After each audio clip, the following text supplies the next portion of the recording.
My spotlight cut a thin scar across the bayou, slicing through fog and mosquito dust until it hit something metallic floating between the reeds. At first, I thought it was a beer can, plenty of those out here, but the object bobbed sideways and flashed a familiar gold glint. A badge.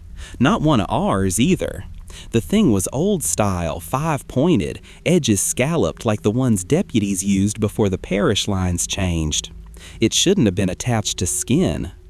The beam followed ripples until the rest of the form rose just enough for a snout to break the surface.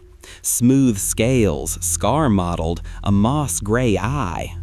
The alligator slid closer, the badge half embedded in its tough hide just behind the jaw, crusted with algae. Every time it blinked, water dripped off the star as though it were polished. I whispered into the handheld. "Control, this is Unit 9, visual contact with a possible tagging anomaly?" Static answered. Then a sound, slow, rhythmic clicking, like a patrol car's indicator light flaring underwater. The gator turned, tail cutting a wake that shimmered green under my light, and disappeared into the mist. The channel came alive again, but not with dispatch.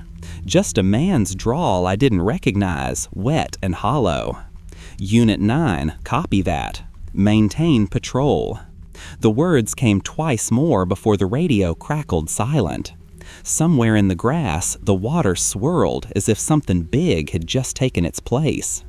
People up north think you can smell the bayou before you see it. Truth is, you feel it first. The air goes syrup thick, and everything alive seems to hold its breath. My beat covers 60 miles of half-mapped marsh where the roads melt into water and the law's word weighs less than the mud on your boots. I patrol it for the parish wildlife office, which sounds grand until you realize it's just me, a flat-bottom boat, and a radio that dies when lightning sneezes. My job is part game warden, part dog catcher, part swamp mortician. I haul illegal traps, tag any big gator that wanders too close to shrimp camps, and make sure locals don't go missing on undesignated fishing trips, which is code for smuggling runs.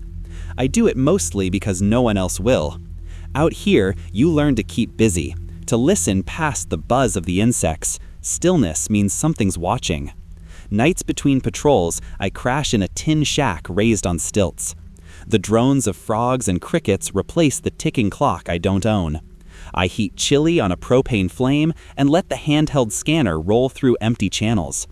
I tell myself the voices I sometimes hear drifting through the static are bored boaters talking in CB slang I don't know. This was my normal, mud, diesel solitude. I'd given up expecting anything stranger than a drunk gator hunter with a half-loaded shotgun.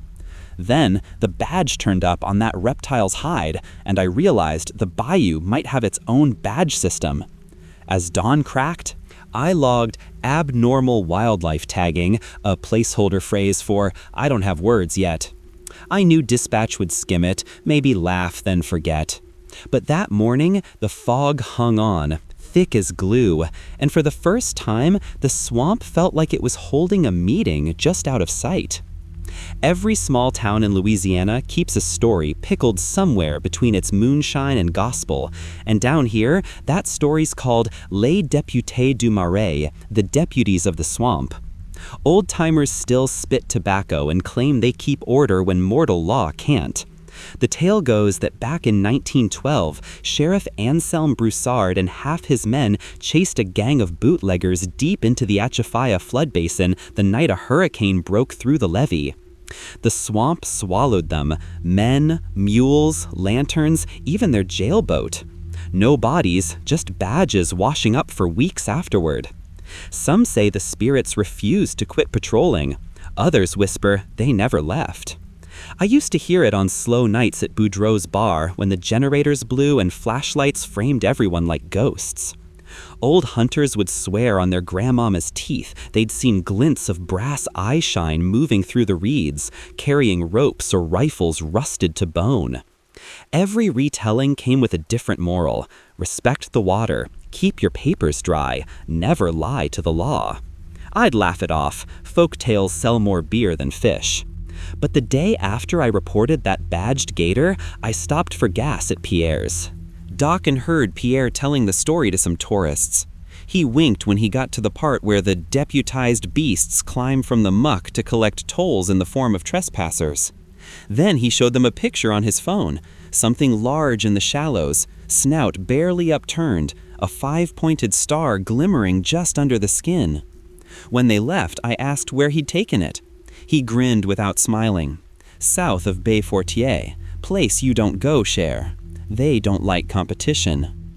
That night, I lay in my bunk replaying the radio clip that still sat cached in the scanner's log, a wet baritone voice saying, Unit 9, alive. No coordinates, no timestamp, just the sound of wind over water that moved like breathing. I started thinking maybe those old deputies hadn't sunk, they'd just changed scales. 2 nights later, I was upriver checking for illegal lines when thunder started grumbling low and mean. The bayou turns labyrinthine there, water the color of rusted pennies, cypress knees jutting like the ribs of something half-buried. My outboard sputtered, then quit, leaving only the croak of frogs and distant thunder sounding like boots on hollow ground. I pushed the skiff with an oar until my spotlight picked up a slick rope wrapped around a stump. Except it wasn't rope. It was an old pair of handcuffs, powder white with barnacles. Both bracelets clamped on nothing. Mud had swallowed whatever used to sit between them. A little farther in, the beam found a hole beneath a cypress trunk, wide as a drainage pipe. The roots had grown into a tunnel, carved smooth as if something crawled in and out regular. The gator tracks leading to it started as familiar spade-shaped impressions, then changed halfway through, the pad marks narrowing, the tail drag sharpening into a straighter line. Toes flattened, almost like boot prints. I knelt, aiming the light inside. Water rippled once and went still. Deeper in, something metal glimmered, a gun barrel maybe, or a license plate. I reached in with the net pole. The hook scraped something solid that gave a dull clang, like hitting a badge against stone. Then a low hiss breathed up the tunnel, a sound that carried voices inside it. Unit 9, hold your line. I stumbled back, arms soaked to the shoulder. The words rolled off the water in echoes until even thunder went quiet. When it stopped, the cuffs on the root shifted, catching the last glint of my lamp. For a heartbeat, I could swear they were closed, locked around something invisible. I marked the spot on my GPS. The system blinked, signal lost. No coordinates saved, just a new folder I hadn't made, labeled Deputies. I didn't bother trying to open it. I already knew what was inside. The next day, the storm hit in full. The sky turned the color of crawfish shells, and the bayou exhaled steam so thick it erased the horizon. I figured I'd nose the skiff upriver and anchor until the worst passed. But the current had other plans. It pulled east into a narrow canal I'd never charted. The smell changed too, less swamp, more metal. When the rain thinned, I spotted the hull. Half submerged, wedged in reeds, a patrol boat, the old wooden kind with copper fittings. Its lettering still legible, Catahoula Parish Sheriff. The registration plate had rusted into lace. I climbed aboard, boards groaning under my weight. The cabin roof was gone, but a rifle rack remained, empty except for 2 slugs fused by decay. Beside a cracked lamp sat a leather logbook sealed shut by silt. I cried it open with my knife. Inside, pages dove straight from 1912 into blankness, and then began again, written in pen ink years too fresh. Unit 9 on patrol. It was the same handwriting describing strange ripples and glints of gold under scales. The last note ended with a phrase underlined twice, "We are deputized by the deep." Before I could process that, the cabin radio wheezed alive, speaker coughing swamp water. A dispatch call filtered out, voice tired, deliberate. Unit 9, report position. I grabbed my mic. Copy, this is Unit 9, identify yourself. Static. Then, faintly, around the crackle, maintain patrol. A wet clatter rose from the hull, like boots walking where only fish should move. My light caught the reflection of nails scraping the inside of the transom, letters spelling alive gouged into the wood grain. The water around the skiff began to churn. Bubbles, big ones, surfaced one by one, the same rhythm as a heartbeat. Each pop exhaled a smell of oil and old leather. Something shifted below, pressing the hull from beneath, slow and assessing, as if checking the boat's credentials.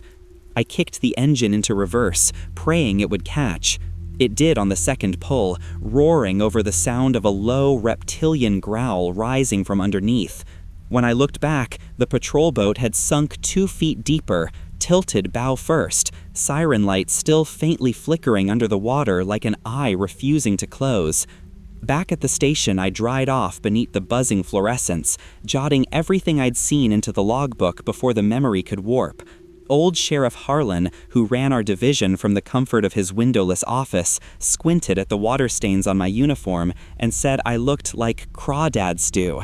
When I told him about the patrol boat, he stopped stirring his coffee long enough for the spoon to rattle. "Forget it," he said. "That wreck's been resting yonder 100 years. You saw reflections, that's all." But when he pushed the folder across the desk, I noticed his hand trembled just once before he hid it in his pocket. Inside were photocopies, typewritten reports from April 1912, stamped "Confidential, Raid on the Murray Runners." The pages ended mid-sentence, as if the reporter had drowned at his typewriter. Yet the top sheet carried an annotation in modern pen, same looping cursive I'd continue patrol until order restored. I went home that night to my shack on stilts, rain thumping softly on the tin roof. Opening my own department database, I searched the call sign Unit 9. It existed, but with overlapping entries. Dates leapt from 1912 to 2024, identical phrasing repeated down to punctuation. Every notation ended the same way: Unit 9, alive. Lightning flashed outside. The walls of the shack flexed, shadows stretching long as the cypress trunks. My radio, unhooked and unpowered, crackled by itself. A chorus of voices filled it, men giving roll call in slow Cajun drawl, confirming locations like South Bank, Marsh Mile 12. Then silence again, followed by a single shuffling sound across my porch, heavy enough to vibrate the floorboards.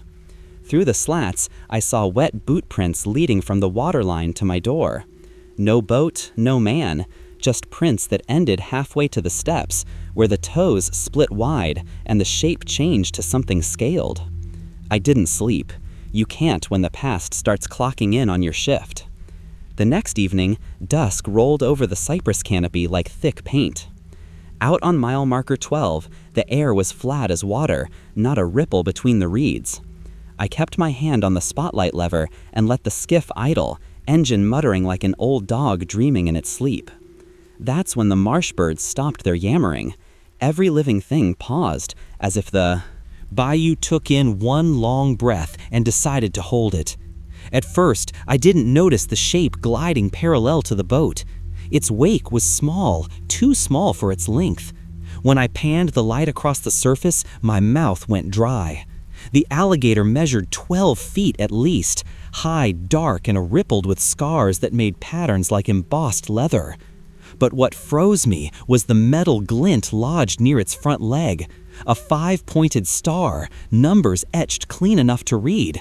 Deputy 203. I knew those digits. I'd seen them on Broussard's photo in the old reports. The creature didn't lunge. It circled my boat slow and patient, eyes flickering with green reflection every few seconds, like rotating sirens under the water. A low, rhythmic sound rolled from its throat, not a hiss, not a growl, more like a man's hum, the way officers used to keep tempo during night patrol. Unit 9, the radio crackled suddenly, though I hadn't touched it. Proceed to inspection. I froze. The channel light wasn't even on. Before I could answer, the gator's head eased toward the hull, the badge catching the beam full.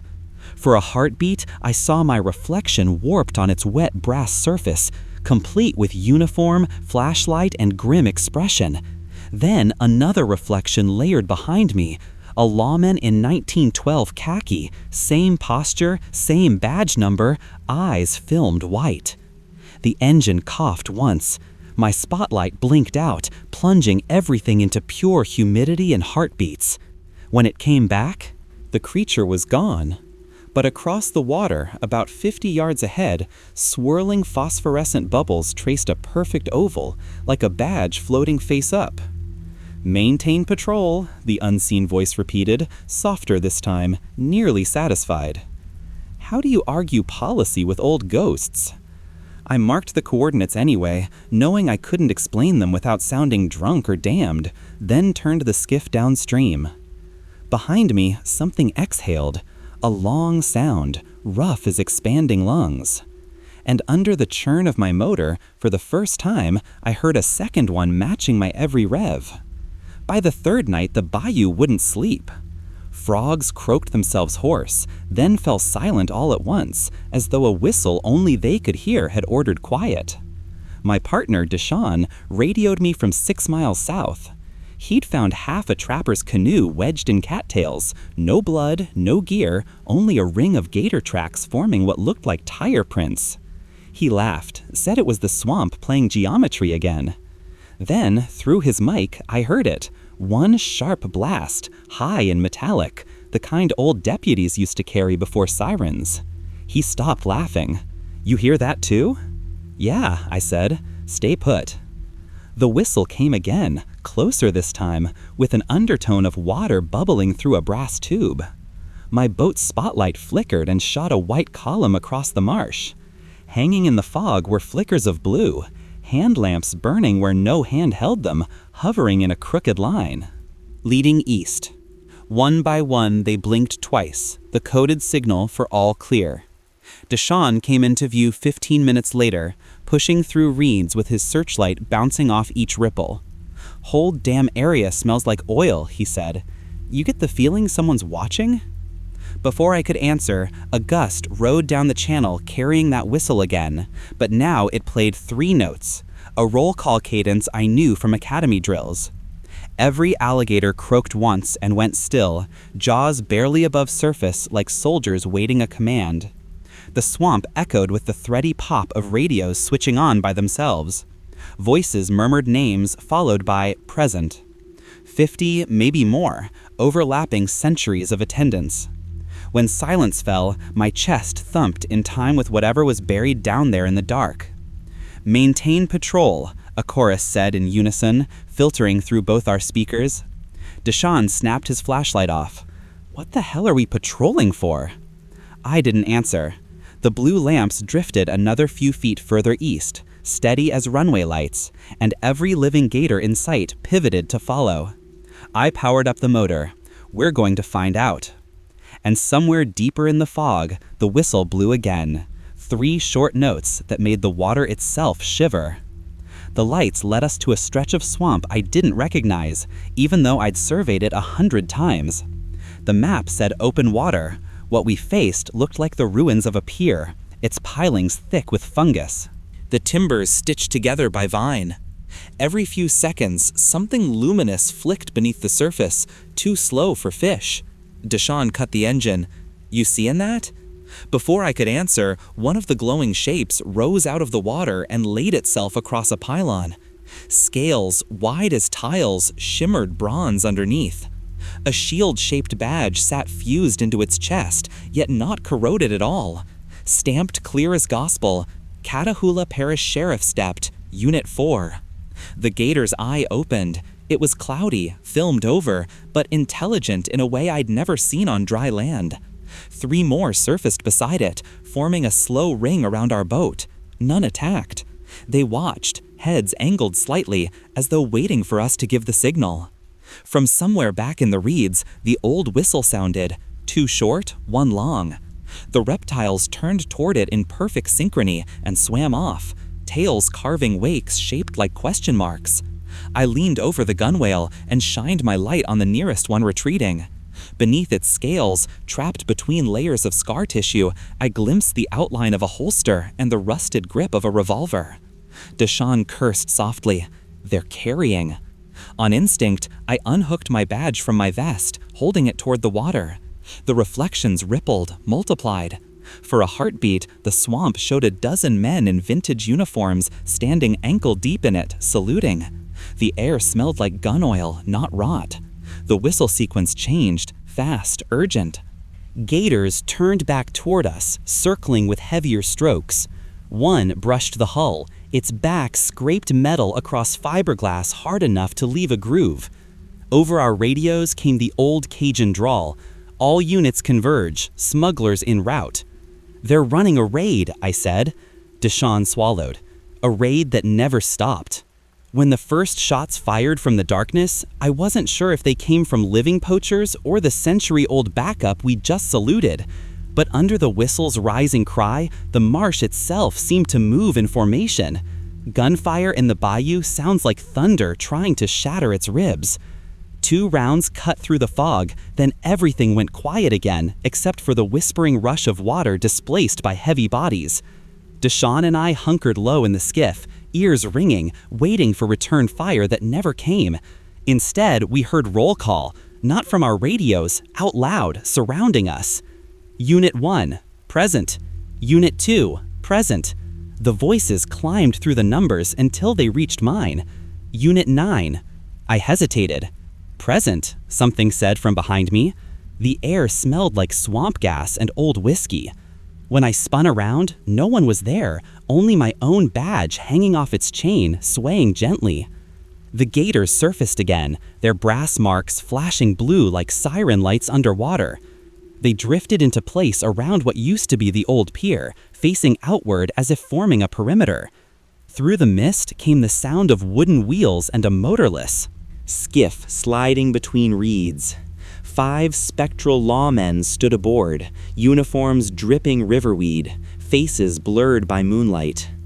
One of them tipped his hat, badge 203, my 12-foot friend. The head phantom spoke, "Patrol never ends, son. We keep our parish clean."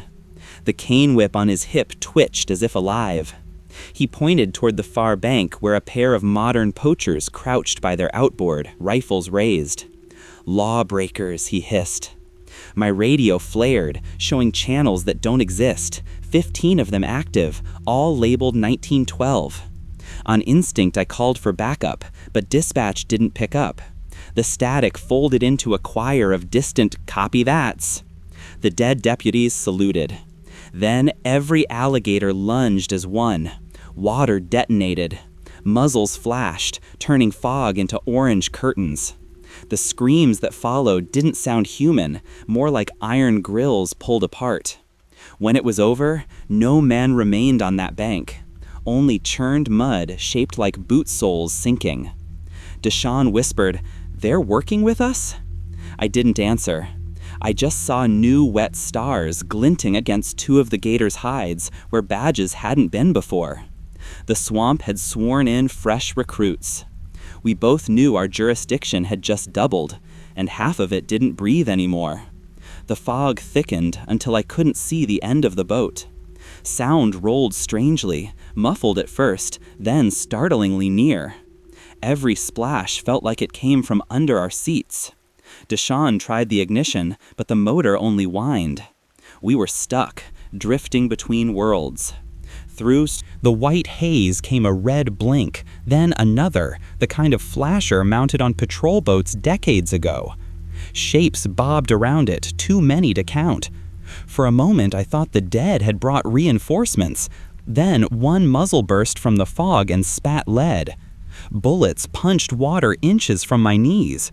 "Poachers!" Deshawn yelled, diving low. Return fire cracked from somewhere behind us. The air shimmered with heatless light, each pulse showing figures, some living, some not, firing into the fog.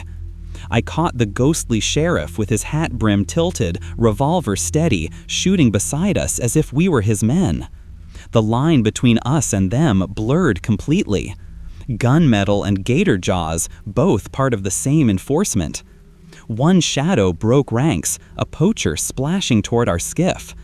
The water exploded, an enormous alligator reared up beneath him. Its mouth closed over his torso with a noise like a door slamming shut. When the spray fell, only the man's hat remained, drifting, punctured through with a wet, gleaming star pinned in the center. A new deputy in the making. Deshaun fumbled at his sidearm, whispering curses. I grabbed his wrist. "They're doing the job," I said. He stared back, eyes wide.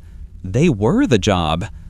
The fog brightened once more as muzzle flash and lightning merged overhead. Then it all went black. The silence afterward was pure graveyard. No frogs, no hum, not even the buzz of mosquitoes. Only the quiet lap of water against our hull and the click of badges settling underwater. When the mist finally lifted, the bodies, human or otherwise, were gone. All that remained were ripples moving like breathing. We limped back to base before dawn. No one met us at the dock, just mist creeping between the pilings and the old smell of diesel. Deshaun's hands shook so bad he couldn't tie off the line. Without speaking, I grabbed the spare gas can, tossed in what little kerosene we had, and motored straight back toward the wrecked sheriff's boat. If this was a haunting, it needed ending. If it was infection, it needed fire. The wreck waited exactly where I'd first seen it, except now the water around it had a sheen, dark rainbow like the top of a gas puddle. I doused the hull, struck a flare, and threw it. Flames crawled up the planks, green at first, then gold as the varnish caught. Smoke rose thick and sweet, oak, oil, and something older. Deshaun shouted my name, but his voice stretched wrong, echoing off places that weren't there. From the center of the blaze came the silhouettes again. 5 lawmen standing rigid among the flames, hats in hand. They saluted. Behind them, the water bulged, crowded with hundreds of small black heads, eyes reflecting the fire. The radio on my belt shrieked alive. "Transfer complete," a calm dispatcher's voice announced. "Welcome, Unit 9. I looked down. The metal on my badge glowed faintly, warming my chest.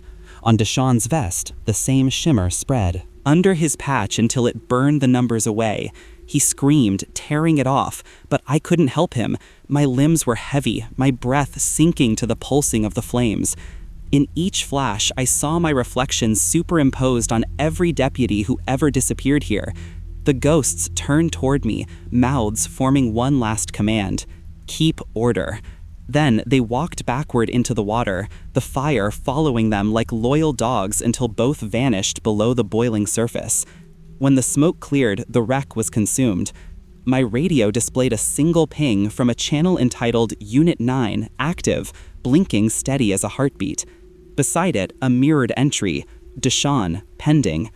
Louisiana Department of Wildlife and Fisheries Field Report, HR B4129, incident near Bay Fortier, submitted by Captain Harold Harlan, date June 27, 2024. At approximate 0430 hours, officers R. Deshaun and Unit 9 were reported missing following standard patrol. Last GPS ping placed their vessel 3 miles south of Bay Fortier in restricted wetlands. Recovery crews located a charred law enforcement skiff with no occupants. Evidence of combustion was inconclusive, no accelerants detected, no lightning activity recorded. Items recovered: 2 parish badges fused to fragments of fiberglass, 1 waterproof radio looping the message, maintain patrol, unknown organic material exhibiting scale patterning and embedded metal.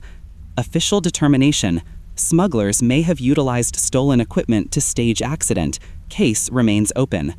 Addendum, July 3.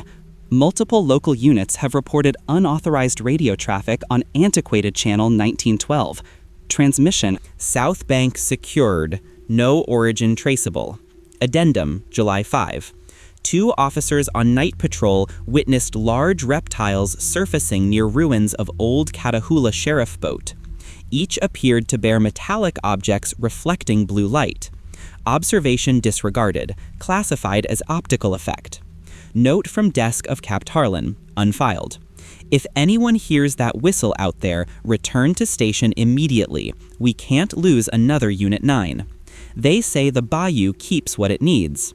Maybe that's why no one ever finds the missing. Just more eyes shining where minnows should be. Sometimes, on fog-drunk nights, the deputies at the news station swear they hear the whistle roll across the reeds.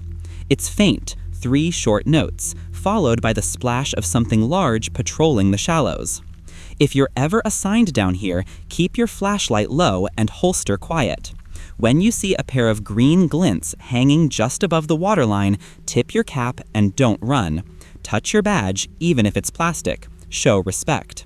The marsh still honors rank, because there are sounds in those reeds that belong to another shift entirely, a century-long night watch that doesn't clock out.